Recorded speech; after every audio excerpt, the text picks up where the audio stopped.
Hi, I'm Tom for Just One Pack, and this is AC on the Short Alpha Clash podcast, where I'll talk all things Alpha Clash on my way to work.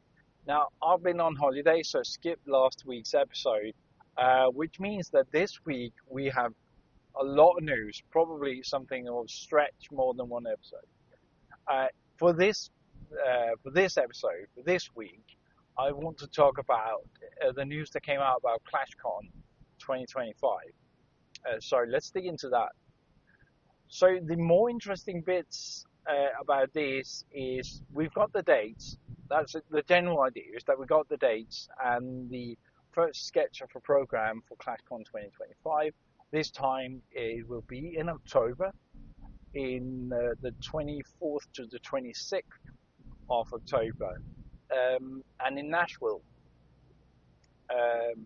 So yeah, there we go, in the US, of course, where the team lives. So, and as last year, it will contain the Pro Tour, but there are some new tidbits to it.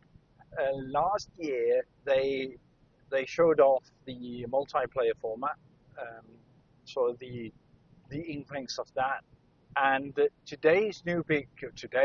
year's new big product is the PvE, so that will take up some space, and they've gone one step further with that. Also, they changed up the setup for Pro Tour, so that's the second big thing I want to touch on. So let's start with the PvE. Now, PvE, Siege of the Forgotten, is really being pushed now, and I'm very excited to start ripping up the backs for the booster product, which seems to be both it seems to be a very strong supplemental set for the main set, but also maybe a way to put in something specific for PvE, and more interestingly, or more importantly, put in some needed support for, or not more importantly, but important as well, put in some support for existing contenders in the regular game. Right? So, and that has to be there because as we move on into the next block coming late September, early October, we are moving out of this current set of contenders and 10,000 years back or something like that to a completely different setting. So that is going to be really interesting. Getting some of the prehistoric lore, something like that, from the characters we also know from the board game. Interesting bits, and they will come out with loads of product for that. More about that later. What's interesting here is, of course, that the PvE was sort of the last chance to get some of these products in, right? They are specific to that, or I would guess so. Also, the format in and of itself is a very flexible game plan, and they sort of took that and want to put it in to the ClashCon. And the way they did that is that they have announced that there will be a PvE gauntlet where you show up with your contenders, and I say that in multiples, because they have announced that you might want to bring more than one deck to that if you're going to ClashCon and want to participate in the PvE gauntlet, because there might be rules set up that could limit which decks are viable or which decks are allowed.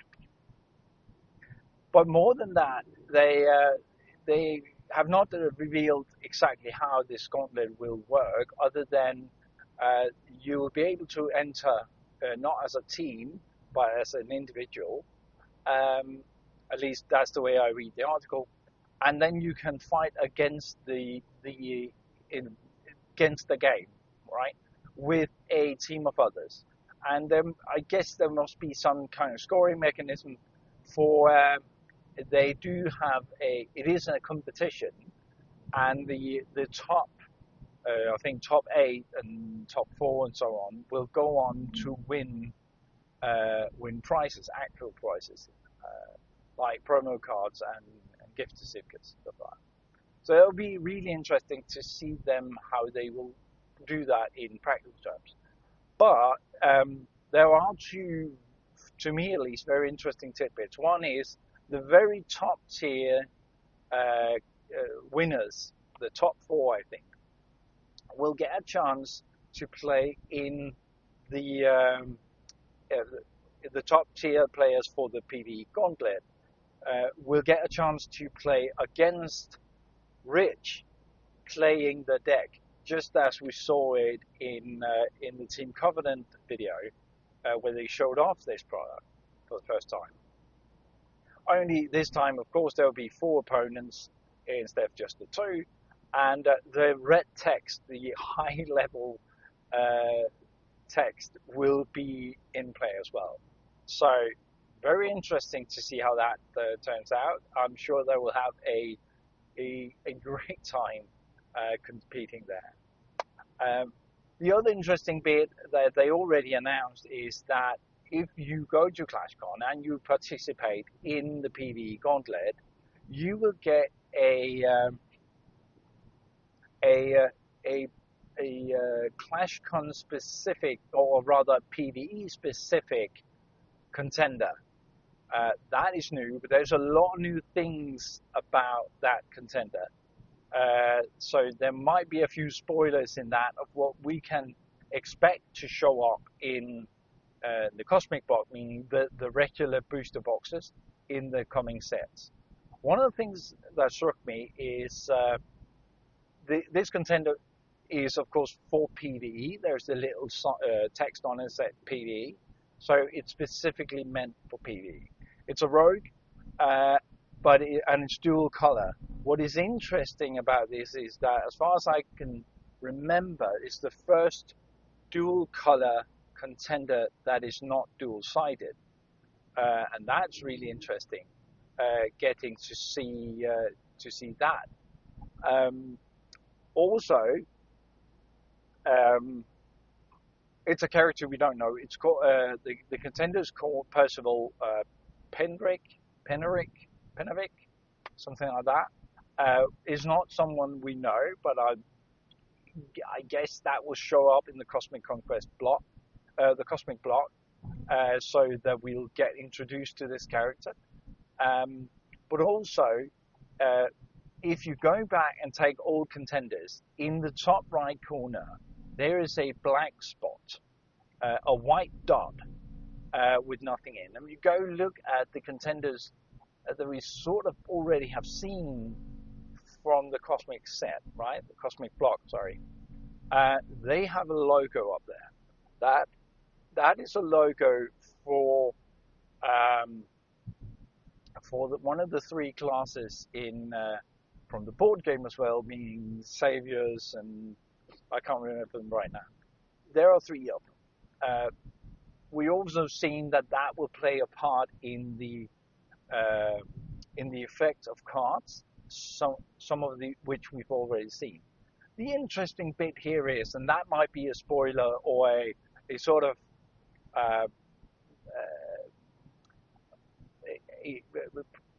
I forgot the word for it. Anyway, that might be a little tidbit from the future, right? A little bit of foreshadowing. That's the word I'm looking for. This contender has 2 of these. One for the green side, because it's dual colored, and another for the black. So not only is the dual colored, it is also dual whatever that affiliation is, right?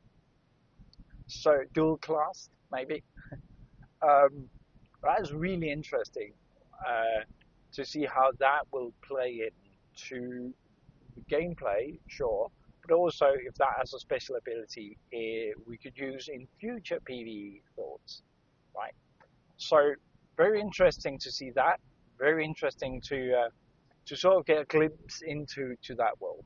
It is, if you're interested in a 20 life rogue, Percival is with a 20 and a 10 life ability revolving around accessories and weapons.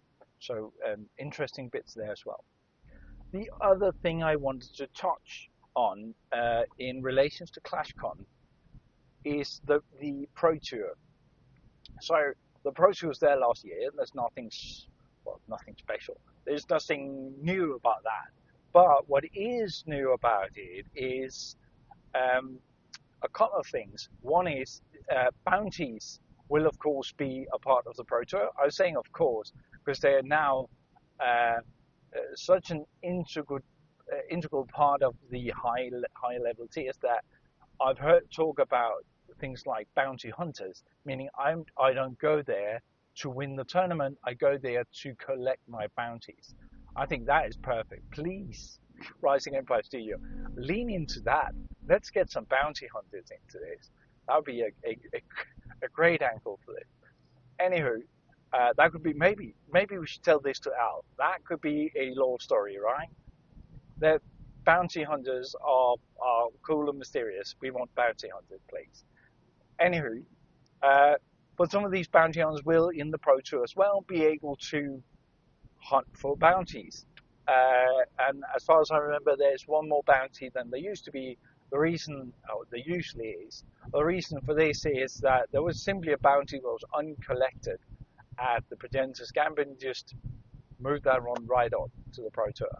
Really, really a good move, I think. A good move and a way to make it fun for other than those who expect to win the absolute top tier class. Love the bounties idea. The other tidbit is that they told us, they being Rising Empire Studios, that moving forward, a couple of things will happen to card design and to the booster boxes as we know them. Now, Draft Box 2 that would have gone out called the Nexus of Power has been cancelled. It did not make sense in the current state of the game and in the current climate. So what they instead have done is, instead of having this going back and forth between a draft box and a regular booster box, they are just doing draft boxes now. So every booster box is also draftable. Both of these are known from other games, but that is the way they're moving forward. That does mean some changes to the content of them, the size and number of packs of it. But that also gives them a chance to, when they meet up, for the Pro Tour, that would be a dual-sided contest. One is that you need to bring, of course, your constructed deck playing in a constructed tournament. But day 2 of that is a sealed event where you will play with the draft boxes, the new set. Right? We'll draft that, and I think that is really cool how that duality of the game of skills can be shown up. Hopefully, at some point there'll be 2 different competitions, so you could win the Pro Tour constructed maybe and the Pro Tour sealed. But the idea of putting those together in one competition for this year is, I think, a great idea and a great way to showcase your draftable environments. Now, the set that we drafted is, of course, Edge of Eternity. No, that's not the name. Anywho, Edge of Eternity is a Magic set, if someone knows. It's just so close. So the set 6 will be the one we draft at Pro Tour. And they did mention that we don't have a release date for that. We have one for the PvE, which is, can't remember, it's mid to late August is the release for the PvE. But we don't have a release date for the next full set, right? But what they sort of told us was that this will be the first Pro Tour, meaning in late October will be the first draft event for it, but it may not be, the first draft tournament, but it may not be the first time you drafted it, meaning that it will come out somewhere before then. Now, having having the PvE seasons we've gotten coming out mid to late August, I'm guessing September is off, so somewhere early October is my guess for release date for set 6. Anyways, that will be a part of the Pro Tour, getting to draft the new draftable format and showcasing that off from the best players.